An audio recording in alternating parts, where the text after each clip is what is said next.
ദൈവതിരുനാമത്തിന് മഹത്വമുണ്ടായിരിക്കട്ടെ. കർത്താവിനാൽ അനുഗ്രഹിക്കപ്പെട്ട ഏവരുമേ, വേദ പഠനത്തിലേക്ക് സ്വാഗതം. ദൈവമേ, നിന്റെ വചനങ്ങളിലെ മർമ്മങ്ങളെ ഗ്രഹിക്കുവാനുള്ള ജ്ഞാനം നൽകണമേ എന്ന പ്രാർത്ഥനയോടെ നമുക്ക് ആരംഭിക്കാം. എബ്രായ ലേഖനമാണ് ഇവിടെ നമ്മൾ പഠിക്കുവാനായിട്ട് പോകുന്നത്.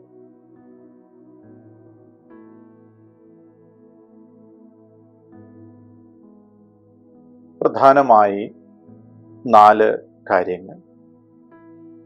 1, ആരാണ് ഈ ലേഖനം എഴുതിയത്? 2, ആർക്കാണ് ഈ ലേഖനം എഴുതിയത്? 3, എന്നാണ് ഈ ലേഖനം എഴുതിയത്? 4, എന്തിനാണ് ഈ ലേഖനം എഴുതിയത്? പേരുകൊണ്ടും ഉള്ളടക്കം കൊണ്ടും മറ്റ് പുതിയ നിയമ പുസ്തകങ്ങളിൽ നിന്ന് വ്യത്യസ്തമാണ് എബ്രായർക്ക് എഴുതിയ ലേഖനം. ക്രിസ്തുവിന്റെ സ്വർഗാരോഹണത്തിന് ശേഷം ഒലിവുമല വിട്ട് യെരുശലേമിലേക്ക് എത്തിയ ശ്ലീഹന്മാരുടെ സംഘം യേശുവിന്റെ അമ്മയോടും മറ്റ് സ്ത്രീകളോടും പുരുഷന്മാരോടും ചേർന്ന് 10 ദിവസം ഒരുമനപ്പെട്ട് പ്രാർത്ഥനയോടെ കാത്തിരുന്നു. 150 പേരുള്ള ആ സമൂഹത്തിലേക്ക് പെന്തക്കോസ്ത് നാളിൽ പരിശുദ്ധാത്മാവ് അഗ്നിനാവുകളുടെ സാദൃശ്യത്തിൽ ഇറങ്ങി. മർക്കോസിന്റെ മാളികയിൽ കൂടിയിരുന്ന എല്ലാവരും പരിശുദ്ധാത്മാവിനാൽ നിറവുള്ളവരായി തീർന്നു.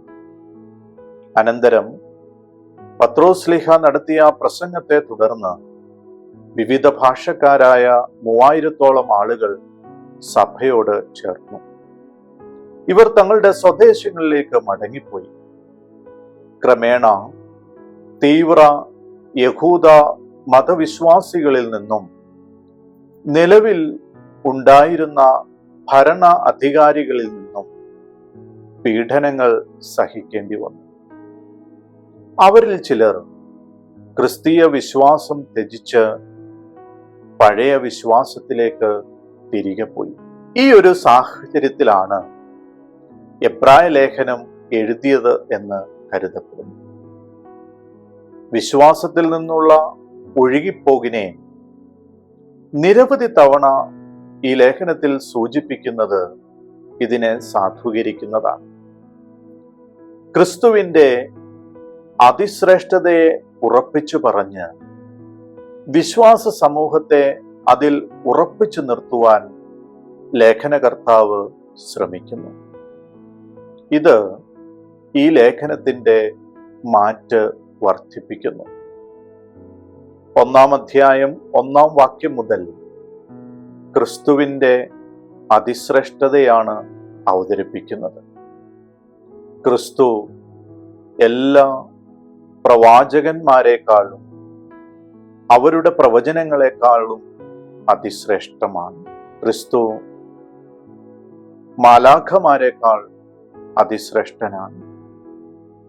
ക്രിസ്തു മോശയെക്കാളും യോശുവയെക്കാളും മൽക്കിസദേക്കിനെക്കാളും അഹറോനെക്കാളും അതിശ്രേഷ്ഠനാണ്. ക്രിസ്തു ശാബത്തിനേക്കാളും നിലവിലുണ്ടായിരുന്ന യാഗങ്ങളെക്കാട്ടിലും ശ്രേഷ്ഠനാണ്. ഈ ഒരു വലിയ ആശയം ഈ ലേഖനത്തിൽ ഉടനീളം അവതരിപ്പിക്കുന്നു. കൂടാതെ പഴയ പുതിയ നിയമത്തെ തമ്മിൽ ഈ ലേഖനം ബന്ധിപ്പിക്കുന്നു. വിശുദ്ധ മത്തായിയുടെ സുവിശേഷം പോലെ ഈ ലേഖനവും പഴയ നിയമത്തെയും പുതിയ നിയമത്തെയും കൂട്ടിച്ചേർത്ത് വിളക്കുന്ന കണ്ണിയായിട്ട് വർത്തിക്കുന്നു. പഴയ നിയമ ഉദ്ധരണികളും ആശയങ്ങളും രൂപകങ്ങളുമായി 100-ൽ അധികം സൂചനകൾ കണ്ടെത്തുവാനായിട്ട് കഴിയും. സാക്ഷികളുടെ വലിയ സമൂഹത്തെ ഈ ലേഖനം അവതരിപ്പിക്കുന്നു. 12-ാം അധ്യായം 1-ാം വാക്യത്തിൽ പറയുന്നു, സാക്ഷികളുടെ ഇത്ര വലിയൊരു സമൂഹം നമുക്ക് ചുറ്റും നിൽക്കുന്നു. 11-ാം അധ്യായം സാക്ഷികളുടെ ആ വലിയ സമൂഹത്തെ വരച്ചു കാട്ടുന്നു. ഹാബേൽ മുതൽ ദാവീദ് വരെയുള്ള 16 സാക്ഷികളെയാണ് ഈ ലേഖനം അവതരിപ്പിക്കുന്നത്. സാറ, രാഹാബ് എന്നീ 2 സ്ത്രീകളും ഇവയിൽ ഇടം നേടി എന്നത് ശ്രദ്ധേയമാണ്. പിന്മാറ്റത്തെക്കുറിച്ച് ശക്തമായ മുന്നറിയിപ്പ് ഈ ലേഖനത്തിൽ ഉടനീളം കാണുന്നു.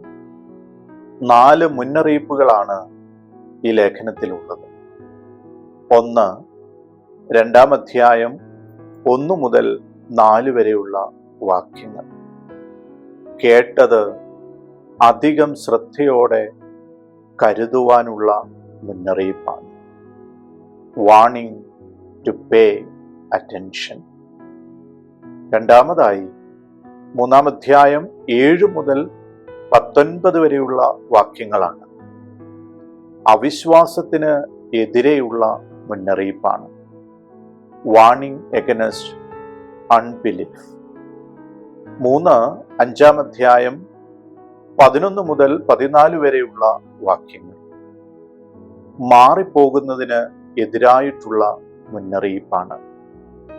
Warning against falling away. 4, 12-ാം അധ്യായം 14 മുതൽ 29 വരെയുള്ള വാക്യങ്ങളാണ് ദൈവകൃപ വിട്ട് പിന്മാറുന്നതിന് എതിരെയുള്ള മുന്നറിയിപ്പാണ്. Warning against rejecting God's grace. ഇവയെല്ലാം നമ്മുടെ വരുന്ന ക്ലാസ്സുകളിൽ വിശദമായിട്ട് നാം പഠിക്കുന്നതാണ്. പുതിയ നിയമത്തിലെ ഏത് വിഭാഗത്തിലാണ് എബ്രായ ലേഖനം ഉൾപ്പെടുത്തുന്നത് എന്നത് ആദ്യമേ നമുക്ക് പരിശോധിക്കാം.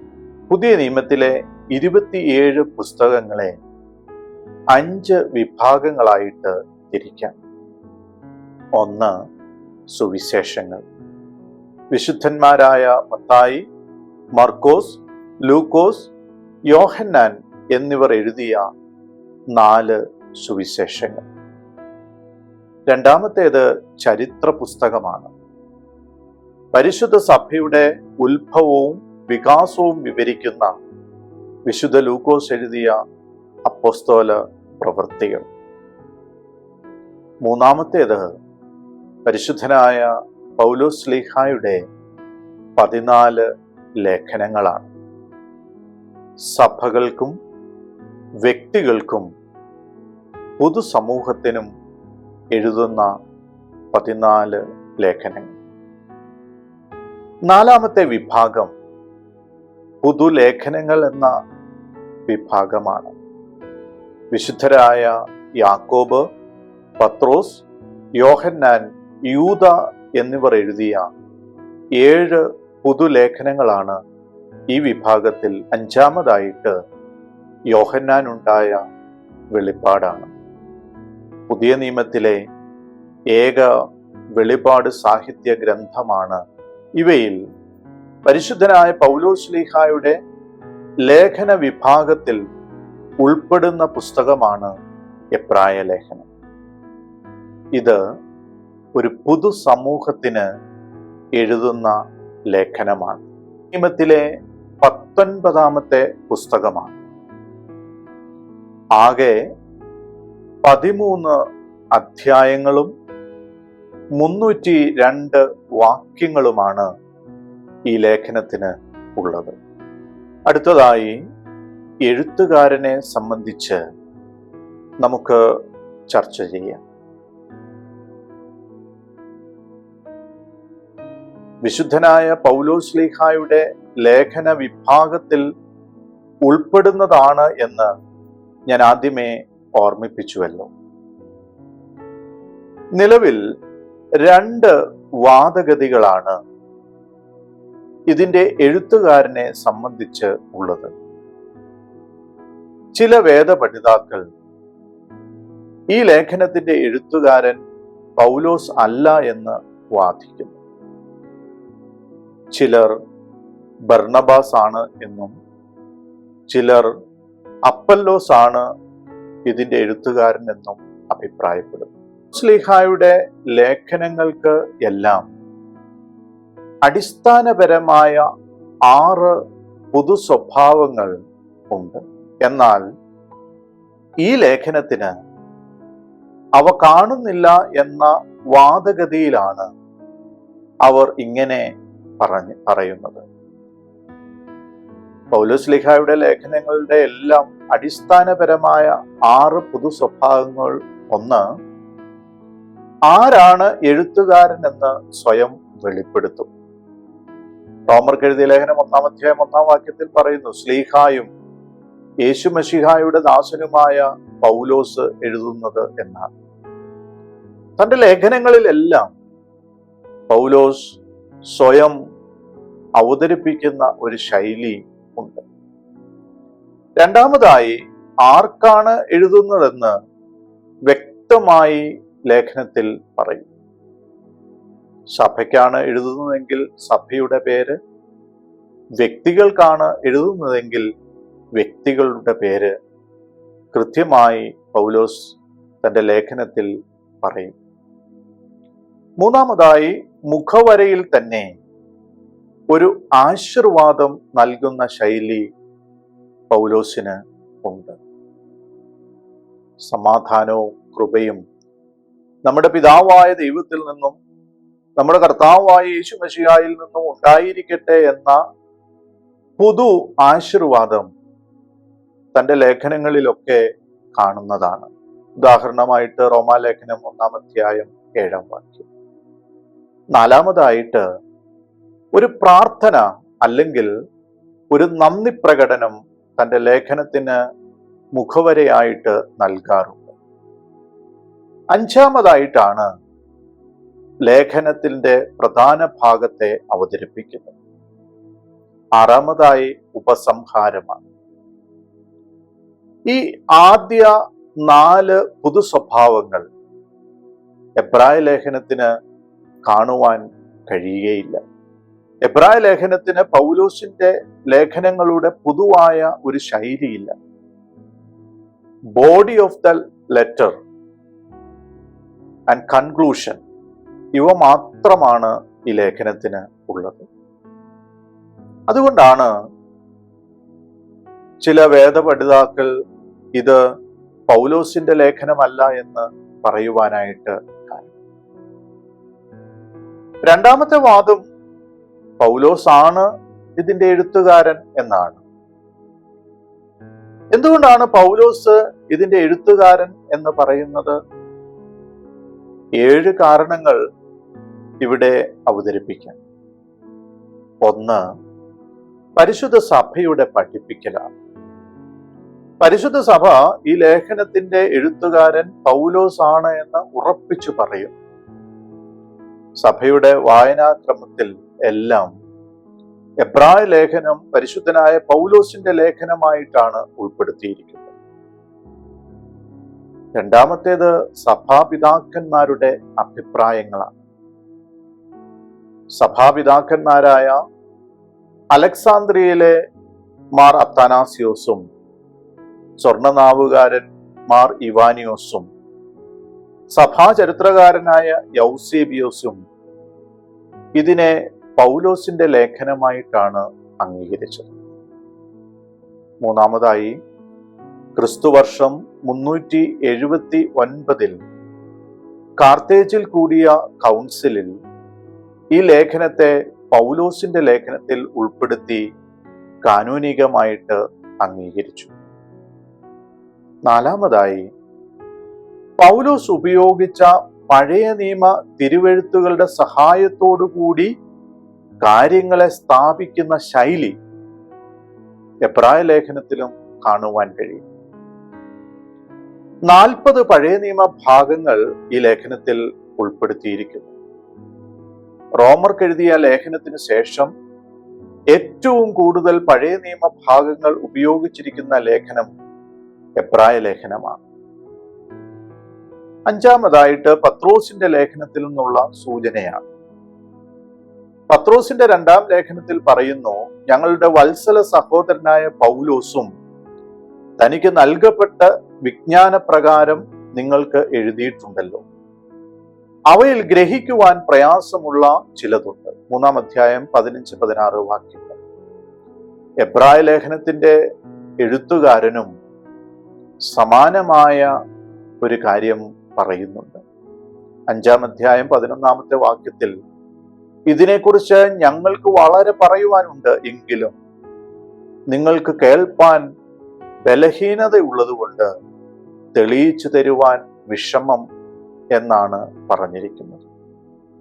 പത്രോസിന്റെ സൂചന എബ്രായ ലേഖനത്തെയാണ് എന്നത് ഇതിൽ നിന്ന് ചിന്തിക്കാവുന്നതാണ്. 6-മതായി ഈ ലേഖനം തന്നെ തരുന്ന ചില സൂചനകളാണ്. പ്രധാനമായും 3 സൂചനകൾ നമുക്ക് പൗലോസിൻ്റെതാണ് ഈ ലേഖനം എന്നതിന് എടുക്കാം. 1-മതായി 13-ാം അധ്യായം 23-ാമത്തെ വാക്യമാണ്. തീമോഥെയോസിന്റെ തടവിൽ നിന്നുള്ള വിമോചനത്തിനു ശേഷം അവനോട് ഒരുമിച്ച് വന്നു കാണാമെന്ന എഴുത്തുകാരന്റെ ആഗ്രഹം പൗലോസിന്റെ മറ്റ് ലേഖനങ്ങളിലെ ശൈലി തന്നെയാണ്. പൗലോസ് തന്റെ മറ്റ് ലേഖനങ്ങളിലും സമാനമായ ശൈലി ഉപയോഗിക്കാറുണ്ട്. നിങ്ങളെ വന്നു കാണുവാനുള്ള ആഗ്രഹമുണ്ട്, ദൈവം അനുവദിച്ചാൽ വന്നു കാണാം എന്നിങ്ങനെയുള്ള കാര്യം. 2, ഹബക്കുക്ക് പ്രവാചകന്റെ പുസ്തകം 2-ാം അധ്യായം 4-ാം വാക്യത്തിൽ പറയുന്ന നീതിമാൻ വിശ്വാസത്തിൽ ജീവിക്കുമെന്ന വാക്യം പൗലോസ് റോമർക്കെഴുതിയ ലേഖനം 1-ാം അധ്യായം 17-ലും ഗലാത്യ ലേഖനം 3-ാം അധ്യായം 11-ലും ഉപയോഗിച്ചു. ഇത് എബ്രായ ലേഖനത്തിലും ഉപയോഗിക്കുന്നു. 10-ാം അധ്യായം 38-ാമത്തെ വാക്യം. 3-മതായി സമാപന ആശീർവാദം. ഈ ലേഖനത്തിന്റെ സമാപന ആശീർവാദം പൗലോസിന്റെ സമാപന ആശീർവാദ ശൈലി തന്നെയാണ്.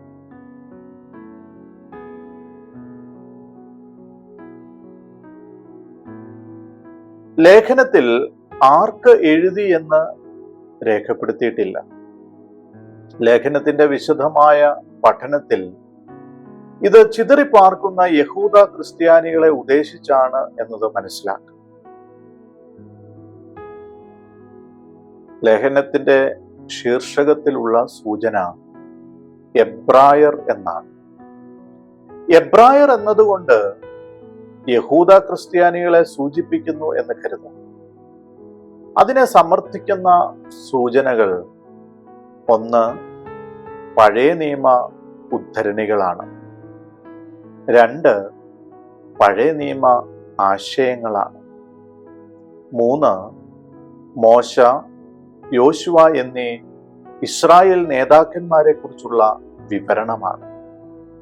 4, മൽക്കിസദേക്ക്, അഹ്റോൻ എന്നീ മഹാപുരോഹിതന്മാരെ കുറിച്ചുള്ള വിവരണമാണ്. 5, ബലി, ദേവാലയ ക്രമീകരണങ്ങൾ സംബന്ധിച്ചുള്ള വിവരണമാണ്. 6, യഹൂദ വിശ്വാസ വീരന്മാരെ കുറിച്ചുള്ള വിവരണമാണ്. ഇവയെല്ലാം ഇതൊരു യഹൂദ ക്രിസ്ത്യാനികൾക്ക് എഴുതിയതാണ് എന്നത് സൂചനയായി നൽകുന്നു. 1-ാം അധ്യായം 1-ൽ ദൈവം പണ്ട് ഭാഗം ഭാഗമായിട്ടും വിവിധമായിട്ടും പ്രവാചകന്മാർ മുഖാന്തരം പിതാക്കന്മാരോട് അരുളി ചെയ്തത് എന്ന വിവരണത്തിൽ ഇത് യഹൂദ വിശ്വാസികൾക്ക് എഴുതിയതാണെന്ന് അനുമാനിക്കാം. 2-മതായി ക്രിസ്തീയ വിശ്വാസത്തിൽ ശൈശവ ദശയിൽ നിൽക്കുന്ന സമൂഹത്തിനാണ് ഈ ലേഖനം എഴുതിയത്. 5-ാം അധ്യായം 12 മുതൽ 13 വരെയുള്ള വാക്യങ്ങൾ ലേഖനകർത്താവ് സൂചിപ്പിക്കുന്നത് കട്ടിയായുള്ള ആഹാരമല്ല, പാലാണ് നിങ്ങൾക്ക് ആവശ്യമെന്നാണ്. കട്ടിയായ ഭക്ഷണം പൂർണ്ണ വളർച്ച പ്രാപിച്ചവരുടേതാകുന്നു. ഇതിൽ നിന്ന് ഈ സമൂഹത്തിലെ അനേകർ ശൈശവാവസ്ഥയിലാണ് എന്ന് വ്യക്തമാണ്. അങ്ങനെ ശൈശവ അവസ്ഥയിലുള്ള സമൂഹത്തിനാണ് ഈ ലേഖനം എഴുതുന്നത് എന്ന് നമുക്ക് അനുമാനിക്കാം. മൂന്നാമതായി, പീഡനം സഹിച്ച ഒരു സമൂഹത്തിനാണ് ഈ ലേഖനം എഴുതിയത്. 2 റോമൻ ചക്രവർത്തിമാരിൽ നിന്നാണ് ആദ്യകാല ക്രിസ്ത്യാനികൾ പീഡനങ്ങൾ ഏൽക്കേണ്ടി വന്നത്. ക്രിസ്തുവർഷം 49 ക്ലൗഡിയസിൽ നിന്നും ക്രിസ്തുവർഷം 64 നീറോയിൽ നിന്നും പീഡനങ്ങൾ ഏൽക്കേണ്ടി വന്നു. 10-ാം അധ്യായം 32 മുതൽ 35 വരെയുള്ള വാക്യങ്ങൾ അവർ അനുഭവിക്കേണ്ടി വന്ന പീഡനങ്ങളിലേക്ക് വെളിച്ചം വീശുന്നു.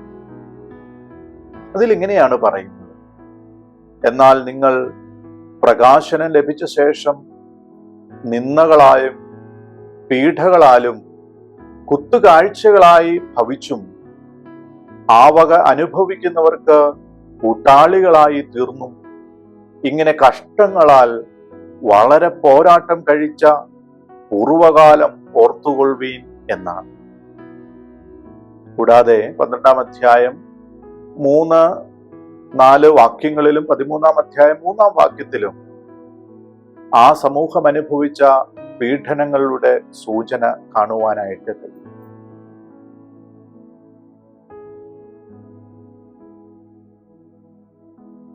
ക്രിസ്തുവർഷം 64-നും 67-നും ഇടയിലാണ് ഈ ലേഖനം എഴുതിയതെന്ന് പൊതുവെ കരുതപ്പെടുന്നു.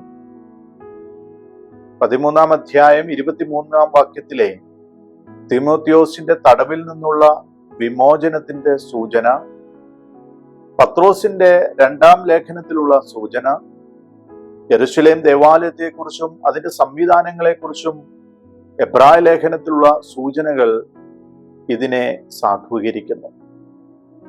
എന്തായാലും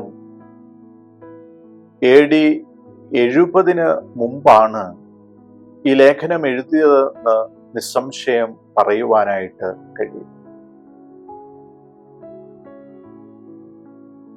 എന്തിനാണ് ഈ ലേഖനം എഴുതിയെന്ന ചോദ്യത്തിന് ഉത്തരങ്ങൾ അന്വേഷിക്കുമ്പോൾ അന്ന് നിലവിലുണ്ടായിരുന്ന 4 പ്രതിസന്ധികൾക്കുള്ള പരിഹാരമായിട്ടാണ് ഈ ലേഖനം എഴുതിയതെന്ന് മനസ്സിലാക്കുവാൻ കഴിയും.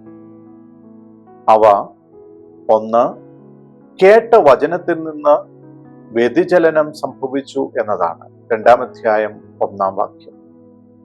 2, വചനം കേട്ടിട്ടും ഹൃദയത്തെ കഠിനപ്പെടുത്തി, 3-ാം അധ്യായം 8-ാം വാക്യം. 3, വചനത്തോടുള്ള മാന്യം, 5-ാം അധ്യായം 11-ാം വാക്യം. 4, വചനപരിജ്ഞാനം പ്രാപിച്ചിട്ടും പിന്മാറിപ്പോകുന്നു, 10-ാം അധ്യായം 26-ാം വാക്യം. ഇതിൽ നിന്ന് ഈ ലേഖനത്തിന്റെ ഉദ്ദേശങ്ങൾ വീണുപോയ വിശ്വാസികളെ വിശ്വാസത്തിൽ സ്ഥിരപ്പെടുത്തുക, കഠിന ഹൃദയങ്ങളുടെ മാനസാന്തരം, ഉണർവ് പ്രാപിക്കുവാൻ ചില ഓർമ്മപ്പെടുത്തൽ കൊടുക്കുക, ലഭിച്ച പരിജ്ഞാനത്തെ നഷ്ടപ്പെടുത്താതെ ഇരിക്കുവാൻ പ്രായോഗിക ഉപദേശങ്ങൾ നൽകുക എന്നിവയാണ് എന്ന് മനസ്സിലാക്കുവാൻ കഴിയും. പ്രിയമുള്ളവരെ, ഈ ക്ലാസ്സിലൂടെ പ്രധാനമായി 4 കാര്യങ്ങളാണ് നമ്മൾ ചർച്ച ചെയ്തത്. ആരാണ് ഇതിൻ്റെ എഴുത്തുകാരൻ? ആർക്കാണ് ഇത് എഴുതിയത്?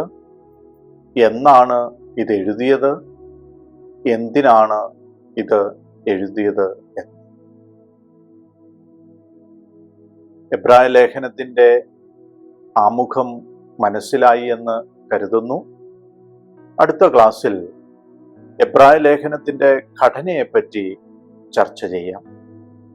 ഈ ക്ലാസ്സിനെ കുറിച്ചുള്ള നിങ്ങളുടെ വിലയേറിയ അഭിപ്രായങ്ങളും നിർദ്ദേശങ്ങളും അറിയുവാൻ ആഗ്രഹിക്കുന്നു. നിങ്ങളുടെ പിന്തുണ പ്രതീക്ഷിച്ചുകൊണ്ട് നിർത്തുന്നു. ദൈവം അനുഗ്രഹിക്കട്ടെ.